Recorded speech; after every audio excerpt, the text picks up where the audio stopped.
Hello, welcome. This has got the audio going now, so welcome to the Oceanic Battle Arena Week 6. My name's Carrot Colossus. We're just about to get started with the game 1, and I am joined by the very gentlemanly gentleman, Clerical Error. Good evening. How are we all? Doing well. We're just about full. If you want to join...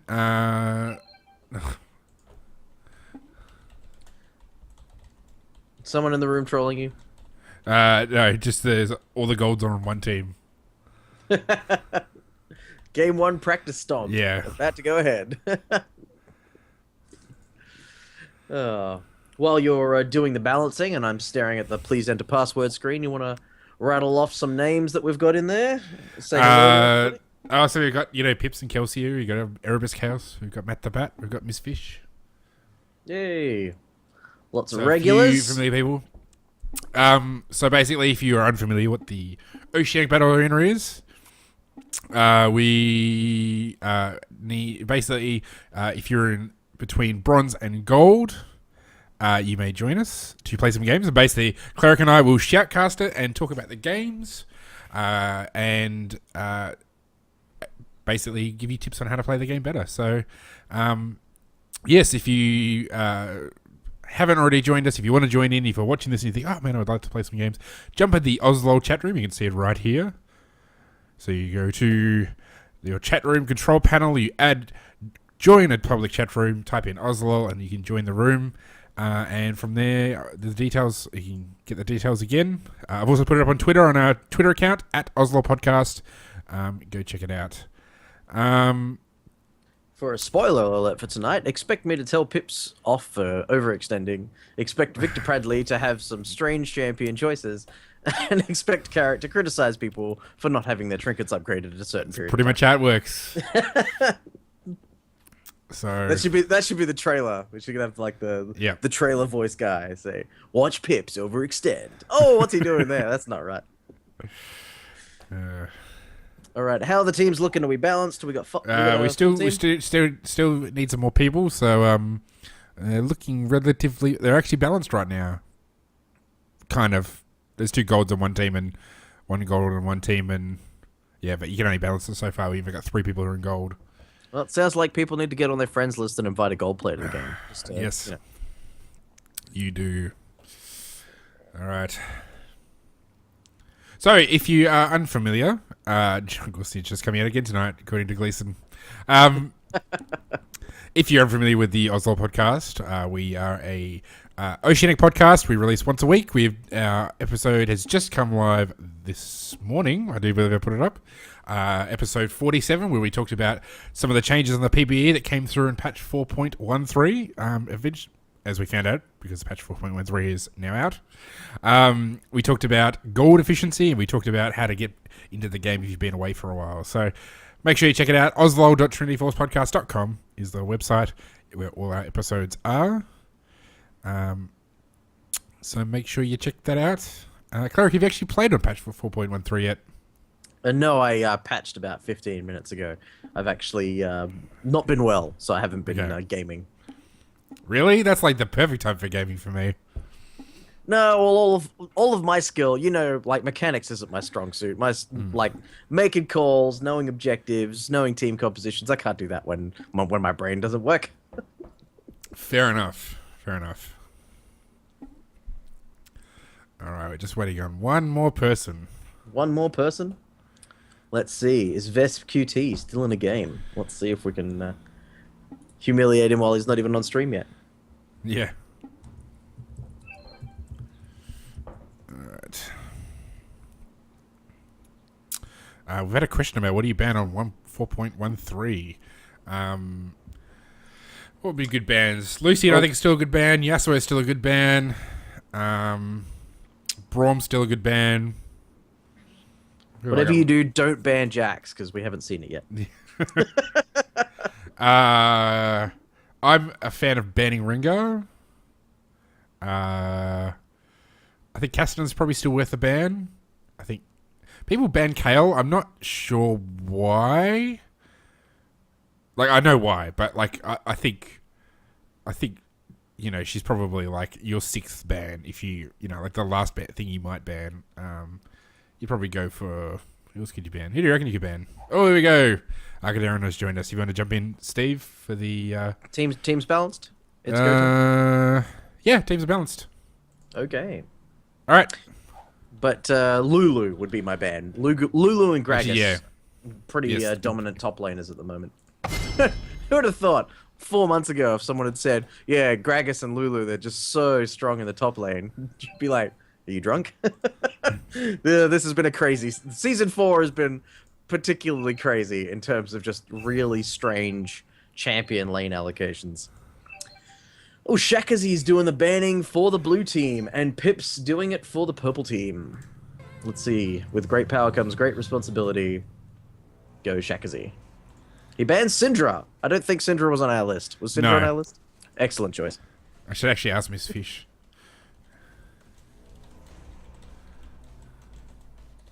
The stream.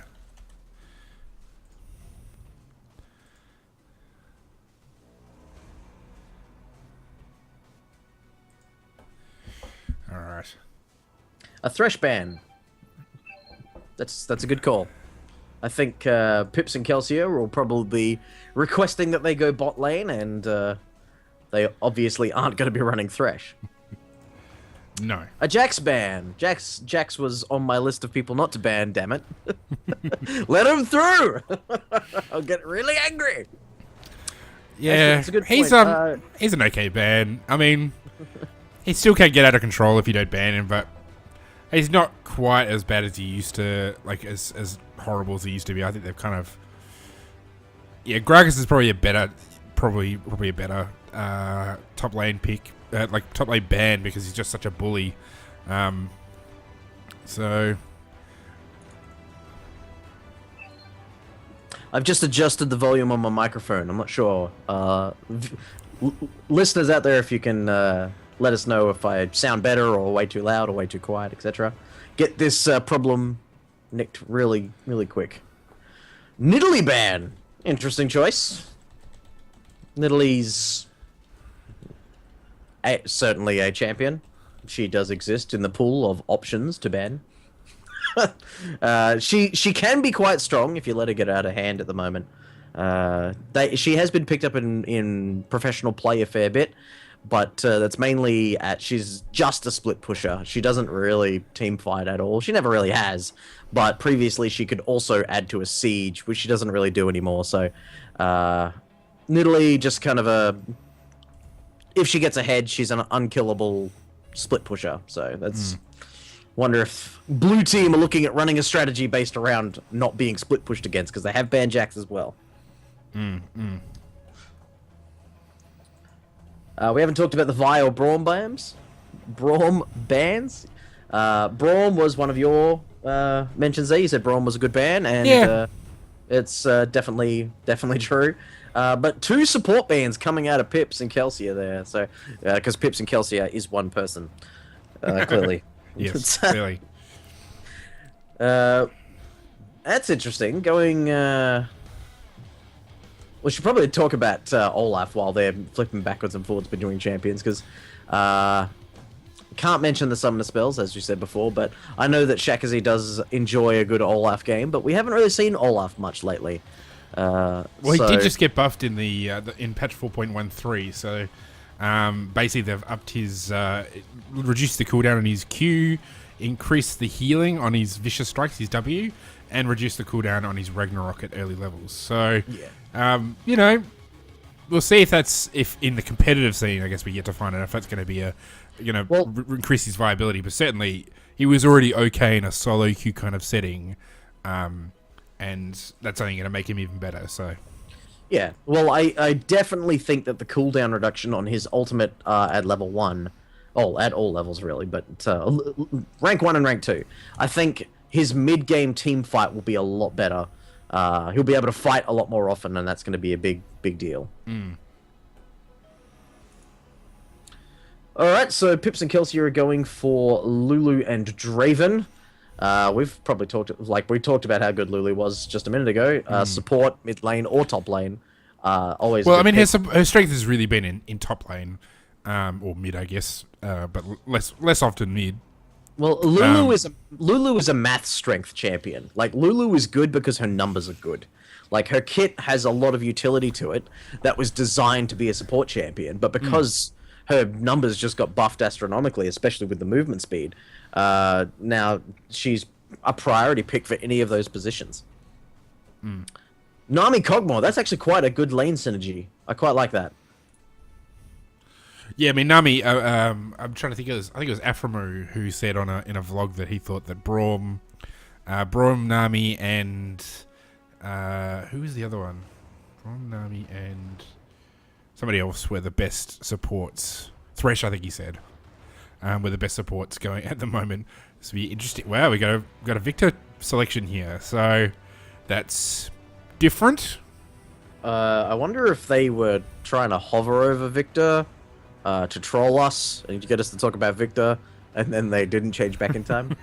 Maybe, but they got Victor now, so. And unlike competitive, there's no remakes, so. No, you're stuck with it. I'm sorry. Yeah.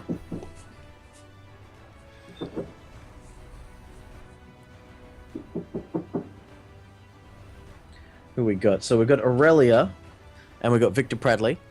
Not Victor Pradley. Victor. This should. I mean, really. I mean, let's talk about Victor. Actually, I mean, what is his problem? Because I mean, I don't think I've ever seen him competitively. You very rarely see him in solo queue. What exactly is it about Victor that doesn't work? Well, Victor's stun is a very conditional one. Don't get me wrong, in the right conditions, that stun is amazing, very similar to Veigar. If you can get the stun off, then it's an amazing one. But he also suffers from a lack of mobility, which is the same reason you don't see Vel'Koz played professionally. Victor is similar to Quinn, whereas if it was a single-player game, both Victor and Quinn would be amazing, but because there are other combinations of champions and other like synergies, team compositions, and laning matchups is the big one. Victor does not win a lot of laning matchups. The ones that he does win, he generally just absolutely stomps. He's the damage on his laser beam does get pretty much out of hand if you get a level advantage. So you can snowball a victory with Victor, but also there's a lot of room for counterplay. So if you do fall behind, or even if you're ahead, and you muck up a bunch of skill shots on Victor, they can really punish you for it, but due to that lack of mobility. I mean, in terms of his strengths, though, I mean, his laser does a fair bit of damage. His armor, the shield that he gets, that actually does a fair bit of damage as well. The ratios on that are quite good. So, if in the right hands, and certainly in something like an ARAM where you've got a lot of people clumped together a lot more often, Victor can be horrendous. Now we've got a Mumu, which is actually a fantastic pick for this sort of situation, because a Mumu's generally people in lower elos, lower ranks don't have great positioning, and Amumu just takes great advantage of that. So that's an excellent pickup. The main problem with Amumu is aggressive counter jungling and early level pressure. So I mean, I remember using Amumu for a few games, thinking I'll never get beaten, and then they picked Udyr and they wrecked my face all game. So I mean, someone like an Udyr, someone like Lee Sin, probably Elise as well, maybe to a lesser extent, but anybody that's got really aggressive counter jungling. It's funny you should mention that, because I actually went against when I was playing Elise, and Elise was definitely my strongest champion at the time. I went to invade an Amumu at his red when he was on low health. He was level 2, I was level 2. I stole his red from the brush, and then I tried to duel him with a level advantage, and I just got wrecked. I don't know. Really? What Wow. the hell There you happened. I don't know. Well, I missed my cocoon. I know I did that much, but the rest was just mind-boggling. How much damage he must have been running full AP runes or something, because the damage he did was amazing. Yeah. But, Amumu, I think for several weeks, definitely for a long time, had the highest win rate in solo queue. He's still got a very high win rate at the moment. Yeah, I'm sure it wouldn't have gone down much at all. I think Xerath and Victor is going to be a kind of boring lane. Like, if Maokai or Amumu focus on mid lane, whoever gets the successful gank off first is probably just going to win that lane. Otherwise, it'll just be those two dodging each other's skill shots for a while. Now, I want to talk about Maokai and Lulu on the same team, and Aurelia to a lesser extent, because the whole twisted advance in, do the AoE ultimate for Maokai in combination with just the knock up. There's just potential for so much disruption on the purple team. They don't have a particularly strong level 1 though, so the Amumu pick in the last pick was actually it's safe. It's safe because you don't want to go into the enemy jungle with a weak level 1 against the Nami, because one AoE bubble and you're stuffed. Now, just before the game actually starts out, we'll just talk about the Trinity Force Network. So we are part of the Oslo podcast. It's myself and Steve and Ralph, Vespa QT, Panavienko. We are the threesome that make up that show. We release once a week. We talk about the Oceanic scene, and we talk about the game, the state of League of Legends, and how to get better at this game. So make sure you check us out, oslo.trinityforcepodcast.com. Of course, we have our sister shows, which is the Trinity Force podcast, which releases twice a week. You can find them. You can watch the stream on this Twitch channel, that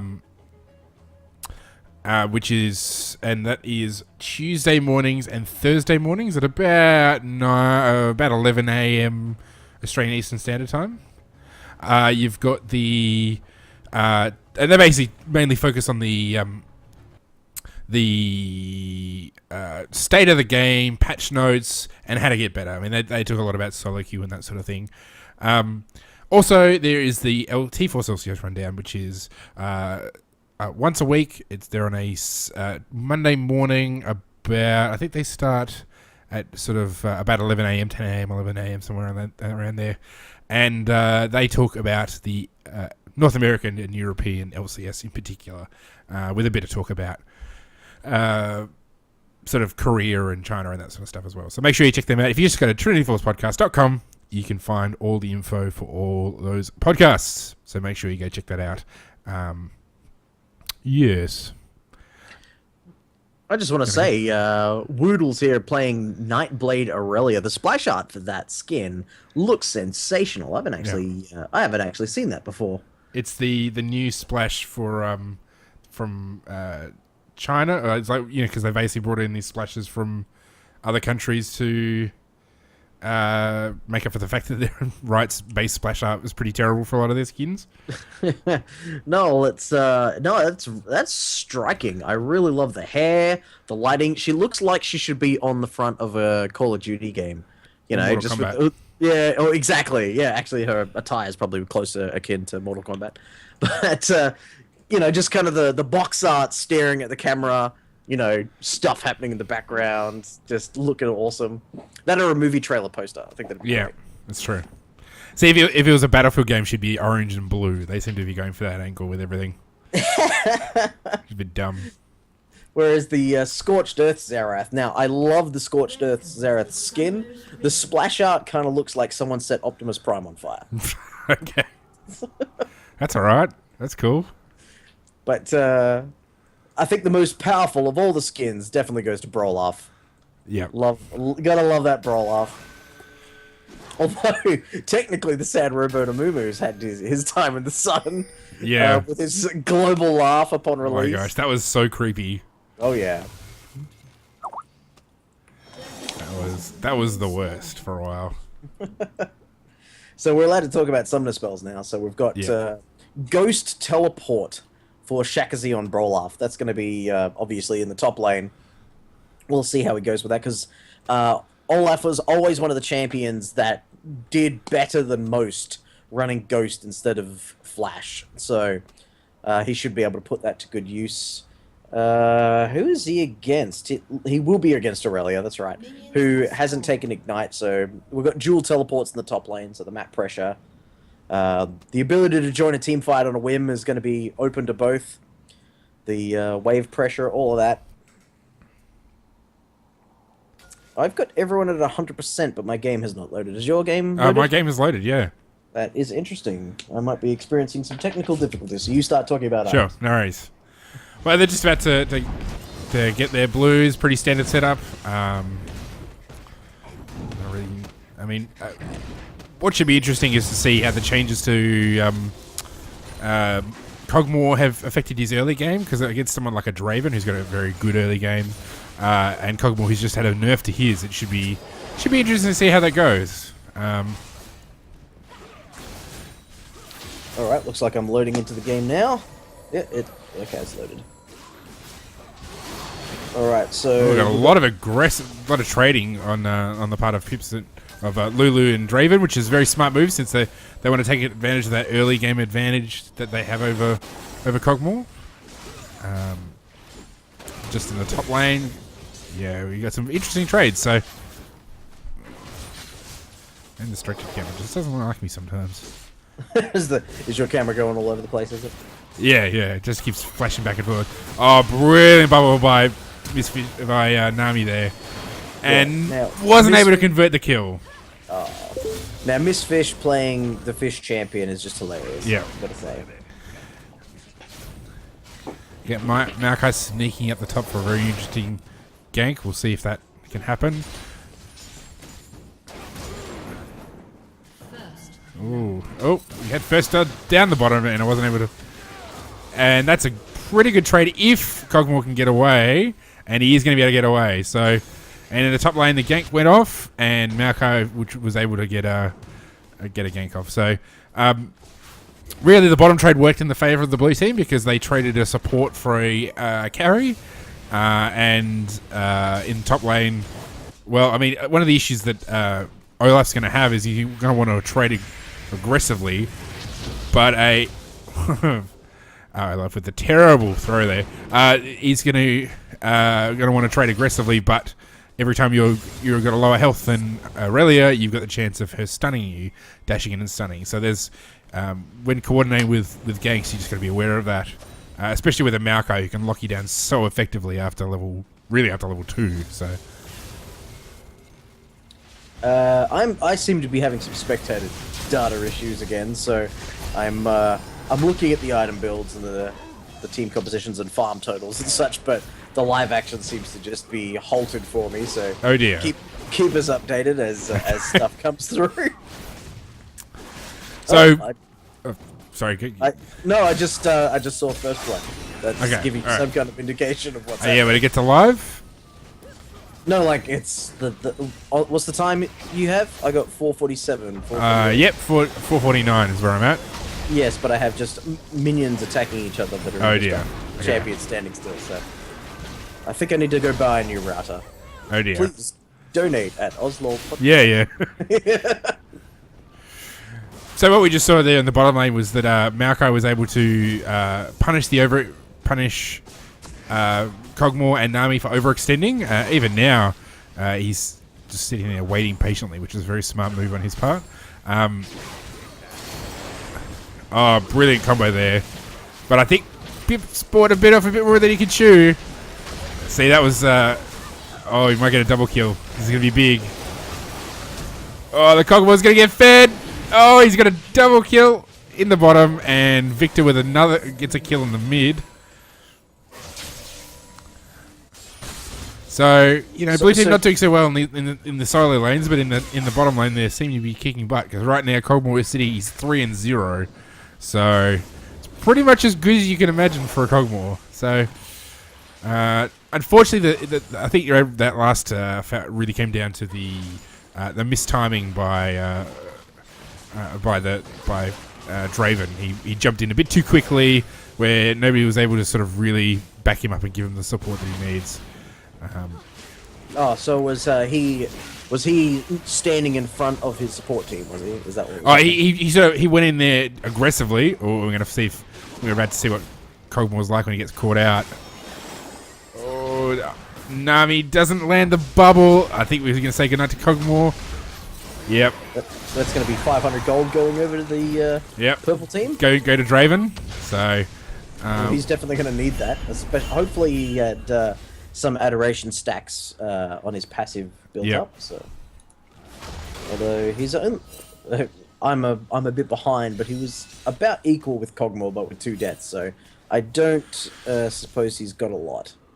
No, let's have a look at the gold comparison. So he's still Kog'Maw's still up by 300 gold. So that's going to be make his laning phase a bit easier against a more aggressive Draven. Up at the top, we're seeing the huge difference that a Ruby Crystal can make. Oh, you got a bit of action around Dragon. So you can see you could have seen the difference about 5 seconds ago when Aurelia was still there. They both had traded a fair bit. Did he get the... No, he didn't. He just had a attempted steal by Xerath there, trying to get the blue buff using his ult. So that was a nice little move. It was a smart move, whoever it was, to put the ward on blue. Yeah, I'm just trying to identify who that was. It was Amumu. So, Chaos Mage doing some very aggressive warding there. And what's very important about having the ward there is not only do they get the steal opportunity, but they have the timer. They have the timer. That's right. Just press the tab button, people, and you'll see the timer on your screen. Yeah. So to go back to the top lane. Okay, we've got. Oh, really? Might get a kill here. Nope. Gets away. But she's. There's still a huge difference in terms of health, even after they're traded. Probably traded even. In the top lane, but just the huge advantage that even just that Ruby Crystal can give you is quite substantial. So yeah, if you guys are doing equal damage to each other and one of you has more HP than the other, that's not going to work out in their favor. Yeah. Draven's meant to have a pretty strong laning advantage against the Kog'Maw in the early game. The kill totals would suggest otherwise, although he is out farming. Oh, that was a beautiful bubble by Nami. I think he's going to get the kill, and he's going to survive.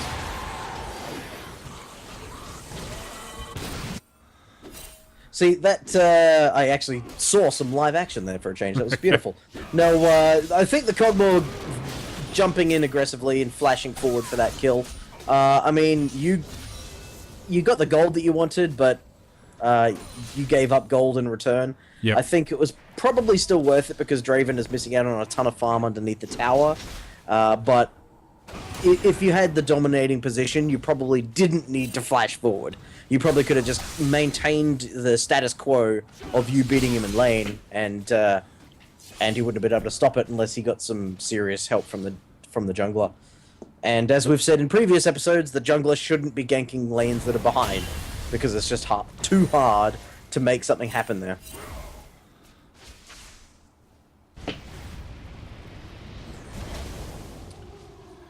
It seems that we're having some issues with the stream and the quality of it, and it's on such a low stream quality just to try and make it a bit easier for the servers to handle it. We have a lot of problems. I don't know why, but for some reason the fact that I've got optic fiber internet doesn't seem to make any difference in terms of the ability of the stream to actually be quality. So I do apologise, but there's not a whole lot I can do about it.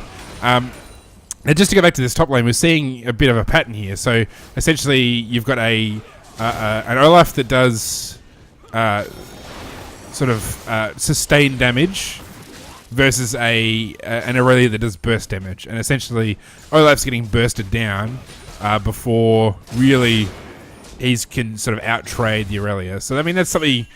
In this case, you probably just want to try and farm. You just want to try and play it safe, keep up with her, as he is, which is good. And just do what you can to stay alive and not overextend.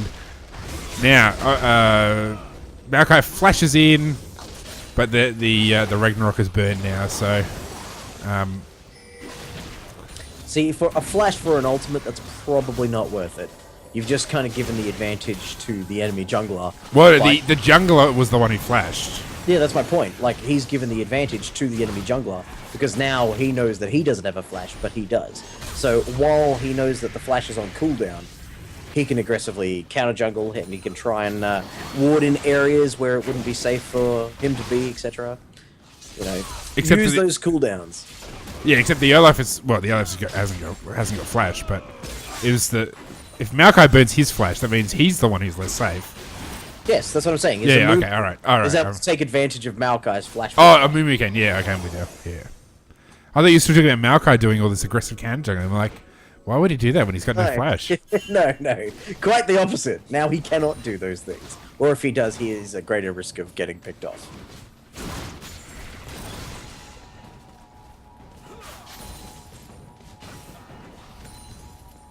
What, has anyone traded up their trinket wards yet?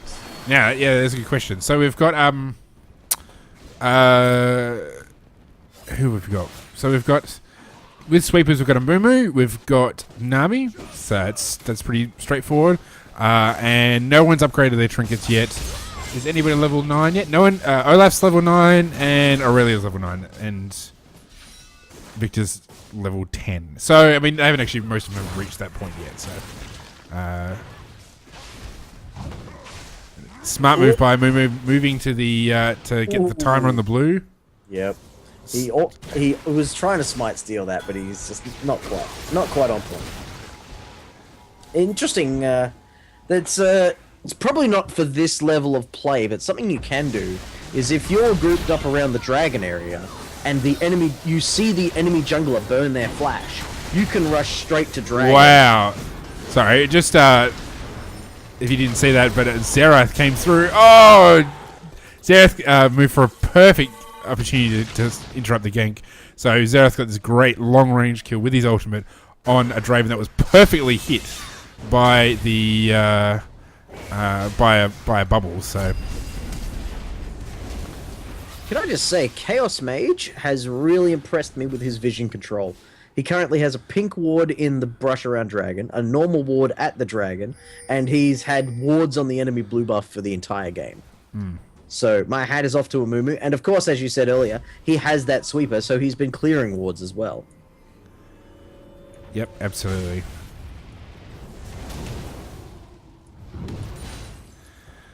Now, yeah, as I was saying before about the dragon, if you see that the enemy jungler's smite is down, you can bait out a dragon fight if your team is ahead, because you know that they're not going to be able to smite steal it. So you can have half your team zoning them off, the other like 2 of them working the dragon, and if they do come to contend it, then you turn on them, obviously. So it's just a nifty strategy that you might want to try out in your ranked 5s teams.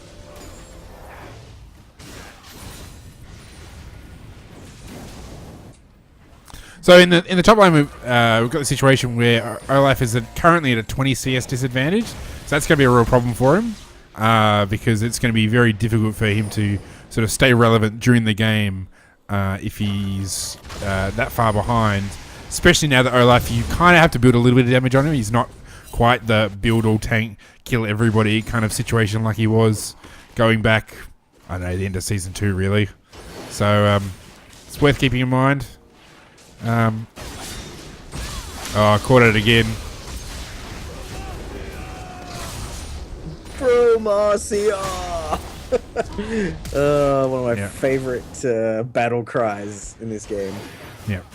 So really, Olaf, they should have backed out earlier. Should have triggered the Ragnarok earlier if that's what he was going to do, just to retreat. So, just because, but really, you shouldn't be that far. When you're that far behind, when you're being ganked like repeatedly, you know, Maokai's been aggressively ganking everybody.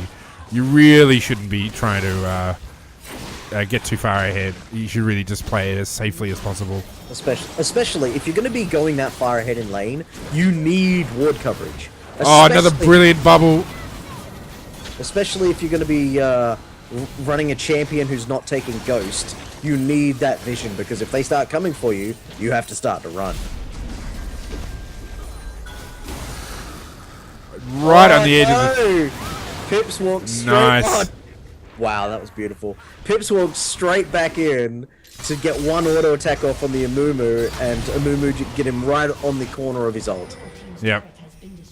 So good ploy, Amumu. Amumu just got a tower for that. But they're going to lose mid because, and essentially what we just saw there was the loss of the tower. In top allowed them. I mean, and that's really what losing towers means, is you get more of an advantage. You're able to move around the map much more easily. And it's possible for I wouldn't be going in there, Olaf. Don't go in there, Olaf. You get stunned, you're dead. And that's it, you're going to die. I gotta say, there was a call made there. One person pinged the dragon, one person pinged the tower. Now, we've had this discussion before. Personally, I think getting the one tower and then rotating the dragon, guaranteed low risk money. Like, you've just got those map objectives for free. When you take one tower and then continue to push onto the second one, you are opening yourself up to counter pushing and counter jungling. So if you're still on low health from the last fight that won you that first tower, and everyone else has just been resurrected, they've charging straight up the mid lane, they have full vision on where you are. They know who's on low HP. They know who's not at that tower attacking. So they can use that as an opportunity to take you down. Oh, it looks like there's a fight breaking out around Dragon. Yeah. Victor missed a skill shot, unfortunately. That would have been a lot of damage, but looks like he got an assist anyway, so this is interesting. Maokai started up the dragon, but no one else seems to be helping. There we go. They realize now they have vision control, they can start doing that. Whoa. Maokai is a lot lower than he needs to be. Like, someone else, like, if Kelsier had moved in there, put a shield on him, if they'd rotated dragon aggro, they would have been a lot better position for this blue fight. So whose ward is that? Is that Chaos Mages again? I think so. No, it's Miss Fish. Miss Fish has put that ward down, so bravo. And just want to make a call out to this. Who we got? Archedron, who has swapped out and upgraded to his Oracle Lens. Now, what we just saw there is that. Oh, is he going to get the kill? No. Oh, wow. They're after the long-range snipe again. Wow. All of this over a blue buff. Yeah, I know, right? This is what you're meant to do. You're meant to fight for objectives. This is very aggressively fighting for the objectives. Like, yes, they're going the wrong way though. Like, you have nowhere to rotate there. She's very much out of position, but yeah, you're gonna have to push 3 or 4 minion waves before you're gonna be able to take that turret. Now's the time to put down wards if you don't already have them, clear them out. Possibly even, this is take your red buff, do all that kind of stuff. Well, red's down, but their blue buff is up, so. Interesting. The blue team have put a pink ward at their own blue buff. Well, I think that was put down before when Aurelia and Maokai rotated through to the mid. I think they dropped a ward, and Olaf chucked that pink down to clear it out. So, good move by him. I think my computer was doing one of those not existing things at the time. So, yep. I want to see Victor. Oh no, Victor! He had a perfect opportunity there to just laser beam that entire minion wave, but he decided to go for Olaf and just took a step to the side, and he missed it all. There we go. That's what you meant to do with your laser. Kill them minions. Look at Victor's farm. Look at this. Who was playing Victor today? Geeson. Geeson is at 149 farm. The closest person on the enemy team is Olaf, who's at 115, and Olaf is losing his lane. Victor has gotten that early advantage that we were talking about, and he's really making good use of it. Well, having said that, I mean, Cogmore, let's have a look at the actual gold totals. Cogmore is third most ahead, and he's got 6 kills. So, I mean, he may be down in farm, but he's got 3 kills more. Having said that, let's do the gold comparison. He's only 300 gold ahead of Draven, so that goes to show how much of a difference towers and farm makes. Nami completely caught out there. That's good news. It looks like Cog's gonna get it. Yeah, well, there you go. It's kind of scary right now.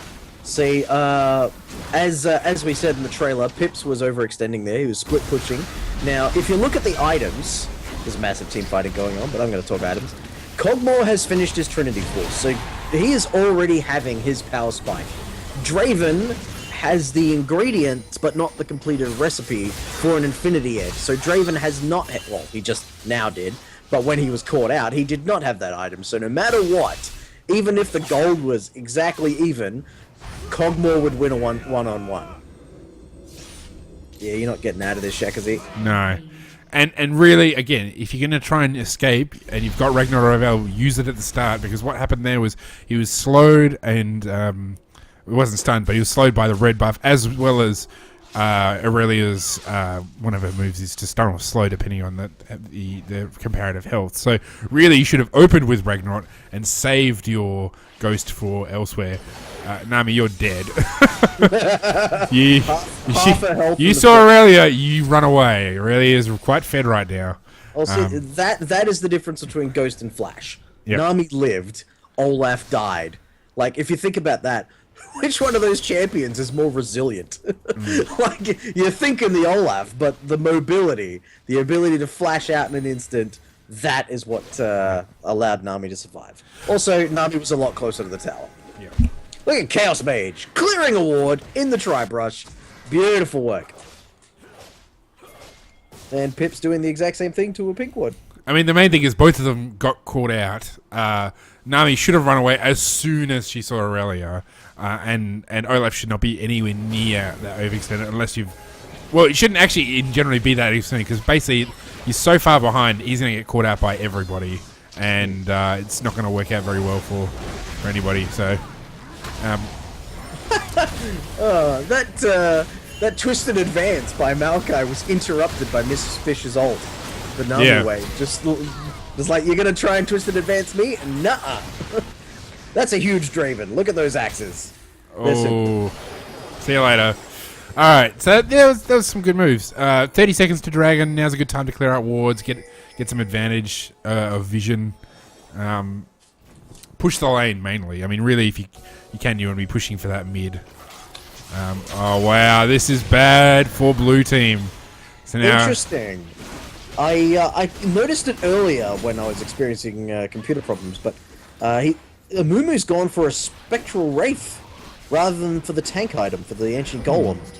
That's it. Like, he'll be able to do the grenade Amumu, you know, where he just goes in, does a ton of damage and CCs everyone for like a second and a half. But he's, apart from the Giant's Belt, has no tankiness whatsoever. That's why he just fell over so quickly. He's done the right thing now. He started building tank stats. Spectra's Cowl. Well, what we just saw is the indecision on Blue's part. So, really, there was 4 of them. They were all in mid. They could have gone straight to the Dragon. Instead, they kind of didn't know if they wanted to go for Aurelia, or they weren't quite sure what they wanted to do. So, that they still might be able to get this Dragon. I mean, they're still positioned okay for it. They've certainly got the long range poke with Xerath, and his ultimate is about to... I think he might have... It's just gone back up. So, I mean, that's going to put him well to try and stop this. And Mumu is also about to have his ultimate go up. So if they can stall for another another sort of 10-15 seconds, they'll both have their ults, and that's going to make a huge difference. Really, Olaf should be moving over to stop them. So... This, wait for the ult. That's really good. And they start steal. From a Mumu. Chaos Mage is definitely getting MVP for this match. But it's cost them their whole team pretty much. Yes, it has. But I think that's more quadra kill. Wow, Woodle's getting a quadra kill. Well, he's 8-0-3 now. That's very bad news. Yes. We thought Doomsday was coming when Cogmore was 3-0. Yeah. Let's see which one of these two can carry their team. I mean, having said that though, fights around Dragon when you're in bronze, silver, basically it's quite challenging. I mean, the pros kind of obviously have a lot of coordination, so they're able to peel away and fight. But I mean, the amount of Dragon, like really, it's hard to sort of immediately know how to follow up, especially when you're just trying to your goal is to smite steal or to get the Dragon. And you're just not confident about how to then turn around and engage straight away in that fight. So, it's something obviously people need to get better at. I know I need to get better at it, but it's not, I think it's a common problem. So, now I just want to commend the purple team on that, the execution there. Like, they won the team fight. They followed them into their base. They took a tower. They took an inhibitor. The second that inhibitor was dead, they fell back. They all split up. They started clearing wards. I think they got rid of 2 wards in that. Put down their own, stole the blue. That is exactly what you're meant to do. So this is really risky stuff here. Yeah. They don't have heaps of vision. If they can get this pick, it's probably about as good as they're going to be. Yet, Nami missed the. Draven ult coming through. So now they've got a bit of advantage. They might be able to pull this off. Well, the 803 Aurelia is no longer a factor for the next 30 seconds. Now's the time you want to push an advantage. However, super minions are beating down the door. So it is risky. I mean, it's probably good enough to sort of just walk away with that advantage. Yeah, so well, now they're only 5k behind now. They've gotten a few kills. They got the Dragon Steel. You know, they've bridged that. Well, there goes another tower. Pip We'll go to the Nexus towers, and Lily's probably going to be able to stop this. And the other Nexus tower is on what, like? Oh, there, Kelsey have found the flash. Oh, teleport coming in. Oh, this is very Korea right now. Just there's a fight in the jungle. Quick, everybody get involved. At their own demise. See, if you're gonna go in for a fight, you all need to go in for a fight. You can't. Yeah. Like I think who was it that ran? Whoever ran off to the left. Let me backspace that. So it looks like it's like Chaos Mage got the first kill, but then he tried to run off to the left, and Shakazi tried to run off to the right. If you're going to teleport in for a fight, you really need to go ham and just lay down as much damage as you possibly can. Splitting up like that just guarantees that one of you might live, but unlikely. Purple team getting Dragon, and that takes that 5k gold lead that they had before is now up to 8. So this game is starting to very much be formed in the purple team's favor, which is very surprising considering how dominant Kog'Maw was in the laning phase. I think the blue team are going to need to pick Aurelia off again, and then try and get a fight on their terms. The problem with their team composition is that they've got a Mumu, who's a great teamfight engager, but they've got very little AoE elsewhere. And once a Mumu's kind of blown his load, he's got no peel for the carry. So basically all of the peeling is going to come from Nami, and maybe to some extreme lesser extent Olaf's axes.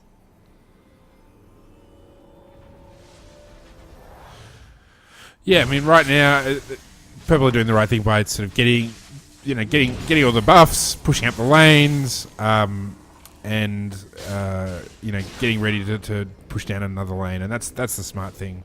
I'm not entirely sure how much longer we'll be on this inhibitor. It can't be that much longer, so probably by the time they get there, it might have. Oh, there you go, just respawned just then. So, there's still going to be super minions pushing down that mid lane. At least the first. Yeah, just the first wave should be super minions, so it's still going to be pushing against blue. So now's the time to siege. Having said that, Mumu just accidentally used his ult, so that's going to probably cost them the game, and they've just gone in on a Mumu. That's GG for blue. My computer's doing that whole lag thing again, so I missed that. But is it actually GG? Like, has the game ended? No, it hasn't actually yet, but I imagine it will finish very shortly. Oh, okay. I'm assuming, just based on the positioning that I can see on my screen, is that purple team, they've gotten a few picks off. They're now taking the bottom inhibitor tower. Yep, that's it. They're just about to take away the inhibitor now, and they've got 15 seconds before anybody shows up. There's only one tower. It's over. So well done to purple team. If Mumu hadn't quite got that whiffy, triggered his ult accidentally there, it might have been a bit different. But alas, he did not, and that's sometimes how the game goes. So.